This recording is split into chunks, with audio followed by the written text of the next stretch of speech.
നാടൻ പലഹാരത്തിന്റെ റെസിപ്പി ആയാലോ? ആളപ്പം നിങ്ങക്ക് മനസ്സിലായിട്ടുണ്ടാവൂലേ? വേറെ ആരുമല്ല, നമ്മുടെ സ്വന്തം സുഗി. അപ്പൊ നമുക്ക് ഉണ്ടാക്കി നോക്കിയാലോ? സുഗിന്റെ മെയിൻ ഇൻഗ്രീഡിയന്റ് ഈ ചെറുപയറാണ്. ഇതൊരു 3-4 മണിക്കൂർ ഞാൻ വെള്ളത്തിലിട്ട് കുതിർത്തി വെച്ചതാണ് കേട്ടാ. ഇനി ഇതൊരു കുക്കറിലകത്തോട്ട് ഇട്ട് കൊടുത്ത് ആവശ്യത്തിന് വെള്ളവും കൂടെ ഒഴിച്ചിട്ട് നമുക്കിതൊരു 2-3 വിസിൽ വരുന്നത് വരെ ഒന്ന് വേവിച്ചെടുക്കാം. ഈ ഗ്ലാസ്സിൽ 1.5 ഗ്ലാസ് പയറാണ് ഞാൻ എടുത്തിട്ടുള്ളത്. ഒരുപാട് വെന്തുടഞ്ഞു പോരുതേ പയറ്. ഒരു 2-3 വിസില് ധാരാളം. അപ്പൊ പയറ് വെന്ത് വരുമ്പോഴേക്കും നമുക്ക് ശർക്കര ഒന്ന് ഒരുക്കാനായിട്ട് വെക്കാം.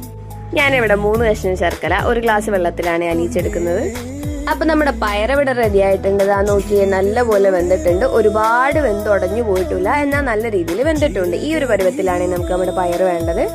വേവിച്ച് വെച്ച പയറ് നമുക്ക് വേറൊരു പാത്രത്തിലേക്ക് മാറ്റി അതിലേക്ക് നമ്മൾ നേരത്തെ ഒരുക്കി വെച്ചിട്ടുള്ള ശർക്കര പാനിയും കൂടെ ആഡ് ചെയ്ത് നല്ലപോലെ ഒന്ന് മിക്സ് ചെയ്തെടുക്കാവേ. ഒരുപാട് കുത്തി ഉടച്ച് മിക്സ് ചെയ്യരുത് കേട്ടോ, അപ്പൊ കലങ്ങി പോവും. ചെറിയ രീതിയിൽ ഇതുപോലെ കട്ടയൊക്കെ ഒന്ന് ഉടച്ചു കൊടുത്താൽ മതി. ഇനി ഇതിനകത്തോട്ട് നമുക്ക് 2 പിടി തേങ്ങ ചരക്കിയതും കൂടെ ആഡ് ചെയ്ത് കൊടുക്കാം.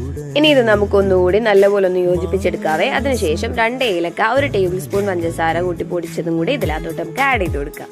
എല്ലാം കൂടി നല്ലപോലെ ഒന്ന് മിക്സ് ചെയ്ത് ഇനി വെള്ളം മൊത്തം നമുക്ക് വറ്റിച്ച് നല്ല ഡ്രൈ ആക്കി എടുക്കണേ. അപ്പൊ ദാ നമ്മുടെ പയർ ഇവിടെ നല്ലപോലെ ഡ്രൈ ആയി വന്നിട്ടുണ്ട്. ഇനി ഇതിനകത്തോട്ടൊരു സീക്രട്ട് ഇൻഗ്രീഡിയന്റ് കൂടെ നമുക്ക് ആഡ് ചെയ്ത് കൊടുക്കാനുണ്ട്.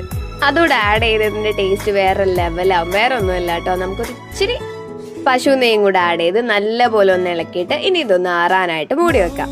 അപ്പൊ ദാ നമ്മുടെ പയർ ഇവിടെ അടിപൊളിയായിട്ട് ആറി തണുത്ത് വന്നിട്ടുണ്ട്. ഇനി ഇത് ഇതുപോലെ ചെറിയ ചെറിയ ബോൾസ് ആയിട്ട് മാറ്റി വെക്കാം.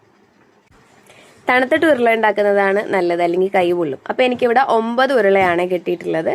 ഇനി നമുക്ക് ഇതിന്റെ കോട്ടിങ്ങിന് വേണ്ടിയിട്ട് 1/2 കപ്പ് മൈദപ്പൊടി ഇല്ലാത്തോട്ട് 1 പിഞ്ച് മഞ്ഞൾപ്പൊടിയും ആവശ്യത്തിനുള്ള ഉപ്പും 1 ടേബിൾ സ്പൂൺ പഞ്ചസാരയും കൂടി ഇട്ട് നല്ലപോലെ ഒന്ന് മിക്സ് ചെയ്തതിന് ശേഷം ആവശ്യത്തിനുള്ള വെള്ളവും കൂടി ഒഴിച്ച് ഇത് നല്ലൊരു ബാറ്ററാക്കി എടുക്കാം. വെള്ളം എല്ലാം കൂടി ഒറ്റയടിക്ക് കമത്തരുത് കേട്ടോ. ലേശം ഒഴിച്ചതാ ഇതുപോലെ ഈ ഒരു കൺസിസ്റ്റൻസിയിൽ വേണം നമ്മുടെ മാവ് കിട്ടാൻ വേണ്ടിയിട്ട്. എന്നാലേ നമ്മുടെ സുഗിയന്റെ മുകളിൽ ആ മാവ് നല്ല രീതിയിലൊന്ന് പിടിക്കുകയുള്ളൂ. ഇനി ഇത് നമുക്ക് നല്ല ചൂടുള്ള എണ്ണയ്ക്കകത്തോട്ട് പൊരിച്ചെടുക്കാവേ. ആദ്യം തന്നെ നമ്മൾ ഉരുട്ടി വെച്ചിട്ടുള്ള പയറ് ആ മാവിലൊന്ന് മുക്കിയിട്ട് എണ്ണയ്ക്കകത്തോട്ടിട്ട് തിരിച്ചു മറിച്ചിട്ട് നമുക്ക് പൊരിച്ചെടുക്കാം.